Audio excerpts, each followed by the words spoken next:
Success, सफलता, कामयाबी, जैसा मैंने पहले भी कहा कि इस सक्सेस को पाने के लिए सेल्फ अवेयरनेस, खुद को जानना बहुत ज़रूरी है। हम अपने आप को बिना जाने कभी भी जीवन में सफल नहीं हो सकते।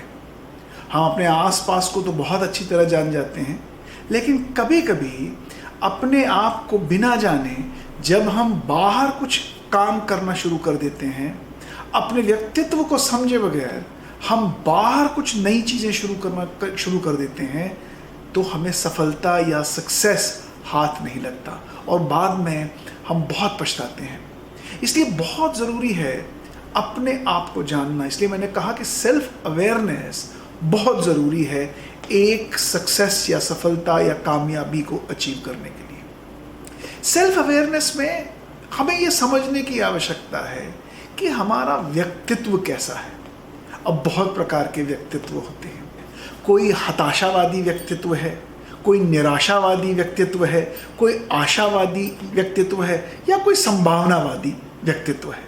अब ये जो हताशावादी व्यक्तित्व है, ये व्यक्तित्व है क्या, ये जानना बहुत ज़रूरी है कि मेरे अंदर के व्यक्तित्व में इनमें से कोई कण छिपा तो नहीं है। मेरे अंदर कोई हताशा तो नहीं भरी, निराशा तो नहीं भरी, और मैं हताशा और निराशा को ही केंद्र बनाकर सोचता तो नहीं हूँ। ये बहुत ज़रूरी है दोस्तों, क्योंकि अगर केंद्र में हताशा, निराशा, आशा या संभावना होगी तो उसी प्रकार का व्यवहार भी झलकेगा। तो इसलिए ये जानना ज़रूरी है कि ये हताशावादी, निराशावादी, आशावादी और संभावनावादी ये चीज़ें हैं क्या, किस प्रकार का व्यक्तित्व है हताशावादी। अब एक हताशावादी व्यक्ति क्या होगा, वो हर परिस्थिति में हताश फील करता है, वो हर परिस्थिति को कोसता है, वो हर परिस्थिति को अपने विरुद्ध देखता है।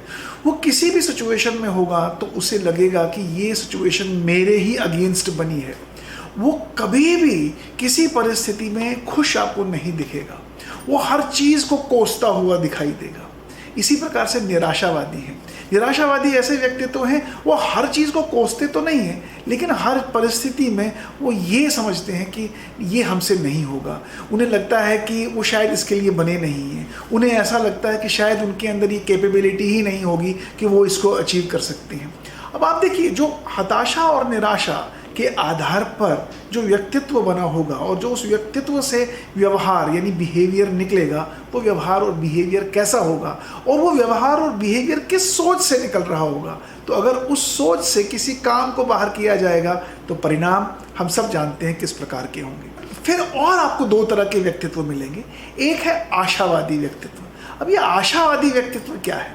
ये आशावादी व्यक्तित्व हर परिस्थिति में पॉजिटिव सोचता है। ये हर परिस्थिति में सोचता है नहीं, सब ठीक हो जाएगा, कुछ गलत भी हो जाए, कोई परिस्थिति डिफ़िकल्ट भी आ जाए, वो हर परिस्थिति में सोचता है नहीं नहीं कल सब ठीक होगा।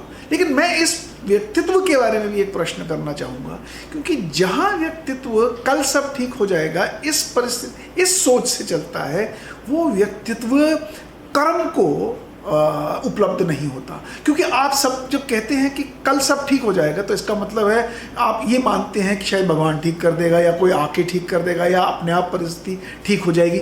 सोच तो ठीक है, सकारात्मक है, लेकिन डिपेंडेंट है। हम अभी भी किसी चमत्कार के ऊपर अपनी सोच को डिपेंड किए हुए हैं। लेकिन जो संभावनावादी व्यक्तित्व है, ये व्यक्तित्व बहुत ही विचित्र और बहुत ही उम्दा चरित्र मुझे समझ में आता है। उसका कारण ये है क्योंकि संभावनावादी हर परिस्थिति में, अच्छी हो या बुरी, रास्ता खोजने का प्रयास करता है। वो अपेक्षा नहीं करता कि कोई आएगा, वो ये नहीं सोचता कि शायद परमात्मा ठीक कर देगा या सिचुएशन अपने आप ठीक हो जाएगी। जो संभावनावादी व्यक्ति होते हैं, ये हर परिस्थिति में बड़े कर्मठ होते हैं, हर परिस्थिति में खड़े हो जाएंगे। एक रास्ता बंद हो जाएगा तो दूसरा रास्ता खोलेंगे, दूसरा रास्ता बंद हो जाएगा तो तीसरा रास्ता खोलेंगे। यानी ये संभावनाओं की इनके पास कोई कमी नहीं होती, क्योंकि इनकी एनर्जी ही अपॉर्चुनिटीज़ खोजने में लगी होती है। यानी जहाँ आपको प्रॉब्लम में अपॉर्चुनिटी दिखे, यानी ये ऐसा व्यक्तित्व है जहां कहीं पे भी कोई समस्या हो तो उसमें इनको अपॉर्चुनिटी दिखती है। लेकिन जो निराशावादी लोग हैं उन्हें कोई भी अपॉर्चुनिटी मिल जाए वो उसमें कोई ना कोई समस्या देखते हैं।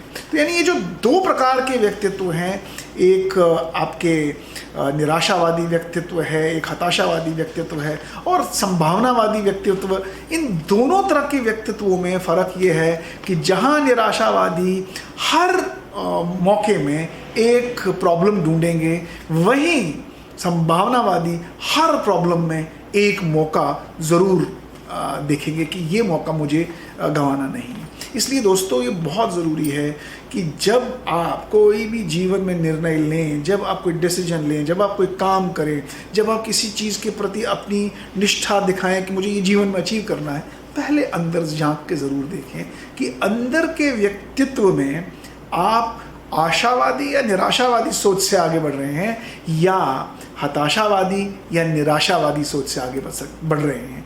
ये आपके जीवन के सक्सेस का, आपके जीवन में कामयाबी का, आपके जीवन में सफलता का एक मूल मंत्र होगा। और ये बीज अगर आपने अपने जीवन में डाला तो आप देखिएगा कि आप अपने जीवन में बहुत आगे बढ़ सकते हैं। मुझे एक शेर याद आता है, कौन कहता है कि आसमां में सुराख नहीं होता, कौन कहता है कि आसमां में सुराख नहीं होता, ज़रा तबीयत से एक पत्थर तो उछालो यारो। नमस्कार।